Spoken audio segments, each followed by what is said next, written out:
क्या आप अपना बिजनेस अब्रॉड में करना चाहते हैं और साथ ही साथ चाहते हैं कि आपको वहाँ की रेजिडेंसी भी मिल जाए, जैसे कि यूके, कनाडा, शेंजन एरिया? तो ये वीडियो आप लोगों के लिए है।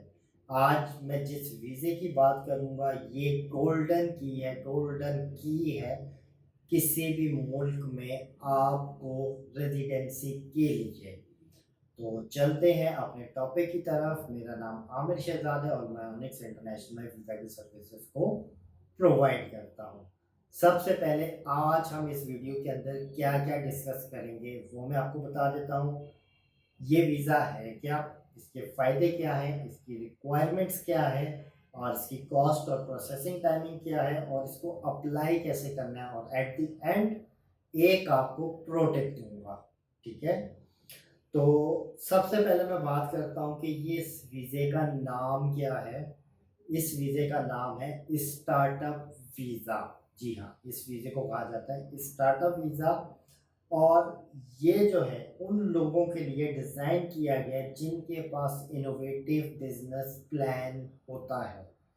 और जैसे कि बहुत सारी कंट्रीज़ कहती हैं कि आप हमें अपना बिज़नेस आइडिया दें और हम आपको उस बिहाफ़ पे वीज़ा देंगे और आप उनके मुल्क में जाएं और उस वीज़े को उस आइडिया को इम्प्लीमेंट करें और अपना कारोबार जो है, बिज़नेस जो है वो उसको स्टार्ट करें।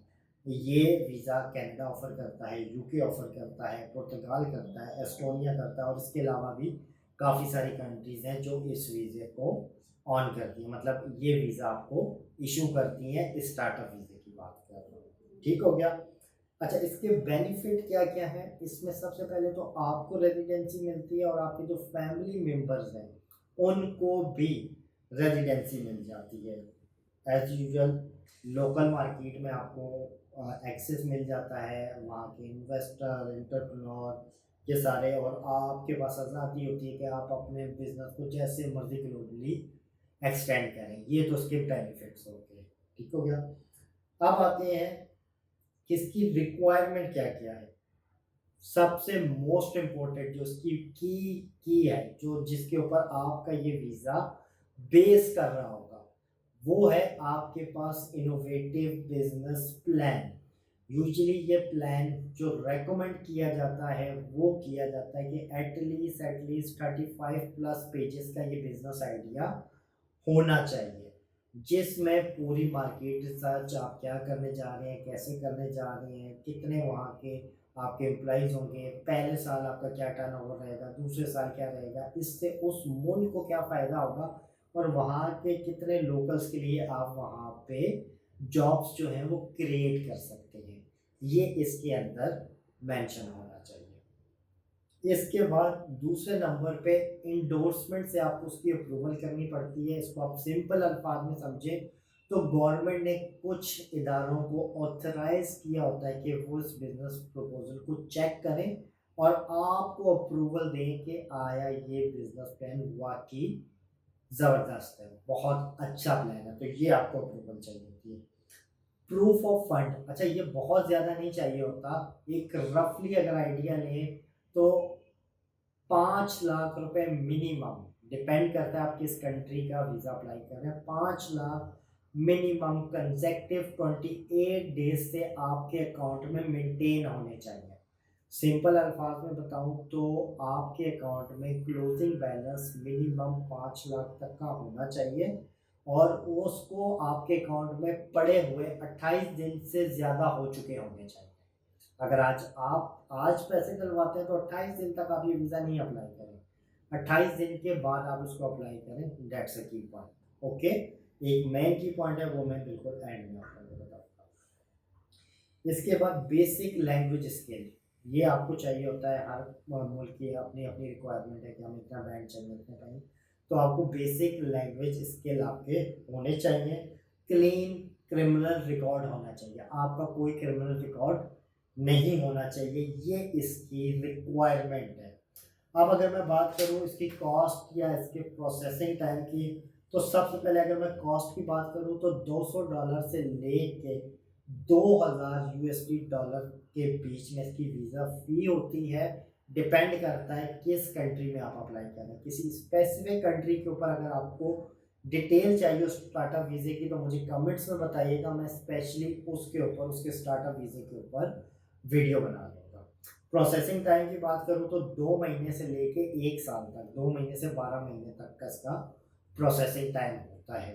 डिपेंड करता है आपने किस कंट्री को सिलेक्ट किया है। अप्लाई करने का क्या तरीका है इसमें, सबसे पहले डेफिनेटली आपने रिसर्च करनी है कि कौन कौन सी कंट्रीज़, 2-4 मैंने शुरू में बता दिए हैं, जैसे इटली है, पुर्तगाल है, यूरोप की है, एस्टोनिया वगैरह है, ये कंट्रीज़ हैं, ये स्टार्टअप वीज़ा ऑफ़र करती हैं, लाइक कनाडा भी करता है। तो सबसे पहले आपने रिसर्च करनी है कि स्टार्टअप वीज़ा कौन कौन सा मुल्क जो है वो आपको ऑफ़र कर रहा है, ये आप लोगों ने खुद रिसर्च करनी है। उसके बाद आपने एक इनोवेटिव बिजनेस प्लान बनाना है, जो कि मैं पीछे बता चुका हूँ, अगर आपने मिस कर दिया तो वीडियो को रिवाइंड करके देख लीजिएगा। इनोवेटिव बिजनेस प्लान होना चाहिए। फिर उसके बाद आपने क्या करना होता है, एंडोर्समेंट जिसको गवर्नमेंट ने अप्रूव किया होता है उसके पास उसको भेजना होता है, वो आपको अप्रूवल लेटर देते हैं, ठीक है। देन आपने डॉक्यूमेंट अपने इकट्ठे करने होते हैं, लाइक पासपोर्ट है, प्रूफ ऑफ फंड जिसमें बैंक स्टेटमेंट हो गई, इंडोर्समेंट का लेटर जो आपने अप्रूवल ली है, ठीक है, वो आपके पास पहले आपने अप्रूवल लेनी है, उसके बाद आपके पास जब ये डॉक्यूमेंट आ जाएगा तो इसको ऐड करना है, फिर अप्लाई होगा। इंडोर्समेंट, पुलिस क्लियरेंस सर्टिफिकेट और मेडिकल, ठीक है। मेडिकल आपने अपना करवाना है, वो हर कंट्री का अपना है, उन्होंने बताया होता है कि आपने कहाँ से मेडिकल करवाना है। उसके बाद आपने इस एप्लीकेशन को सबमिट करना होता है और फिर वेट करना होता है कॉन्सुलेट का या एम्बेसी का कि वो आपका डिसीजन दे। और उसके बाद आपने क्या करना होता है, उस मुल्क में मूव हो जाता है। यूजुअली ये 1 महीने का इसकी वैलिडिटी होती है, विदिन अ मंथ आपको वहाँ ट्रैवल करना होता है और फिर जाके अपना सेटअप करना होता है। अगेन किसी स्पेसिफिक कंट्री पे चाहिए हो तो मुझे बताइएगा, मैं स्पेसिफिक कंट्री पे बना दूँगा। अब बात करता हूँ कि प्रो टिप, जो मैंने आपको कहा था कि मैं आपको लास्ट में एक प्रो टिप दूँगा, वो ये है कि आपने क्या करना है, सबसे पहले फोकस करना है। जैसे कि एस्टोनिया की अगर मैं बात करूँ तो मैंने यहाँ पे डिटेल पूरी अपने पास राइट में लिखी हुई है ताकि मैं कोई चीज़ मिस ना करूँ। तो आपने फोकस क्या करना है, टेक्नोलॉजी और इनोवेशन, अगर आप एस्टोनिया को सिलेक्ट करते हैं और अगर आप कनाडा को सिलेक्ट कर रहे हैं तो फिर आपने जो ग्रीन एनर्जी है, ग्रीन एनर्जी, इनका बड़ा स्कोप है वहाँ पे, और आप लोगों ने क्या करना है, इसके ऊपर काम करना है और लेटेस्ट इंफॉर्मेशन आपने कलेक्ट करनी है रिक्वायरमेंट के मुताबिक। ठीक हो गया। तो प्रो टिप क्या है, अगर आप एस्टोनिया को करते हैं तो इनोवेटिव और टेक्नोलॉजी को प्रेफर करें, और अगर कनाडा को करते हैं तो फिर आपने क्या करना है, इसमें जो ग्रीन एनर्जी है उसको करना है। That's it. जब ये सारा कुछ काम कर लेते हैं तो ये वीज़ा 110% आपका अप्रूव्ड हो जाता है, इसमें रिजेक्शन नहीं आती है। बहुत रेयर केस में होता है कि आपका रिजेक्शन आ जाए, अदरवाइज ये वीज़ा अप्रूव होता है। उम्मीद है आज की वीडियो आपको पसंद आई होगी। वीडियो पसंद आई हो तो उसको लाइक, शेयर और सब्सक्राइब ज़रूर कीजिएगा। दुआ में याद रखिएगा। अल्लाह हाफिज़।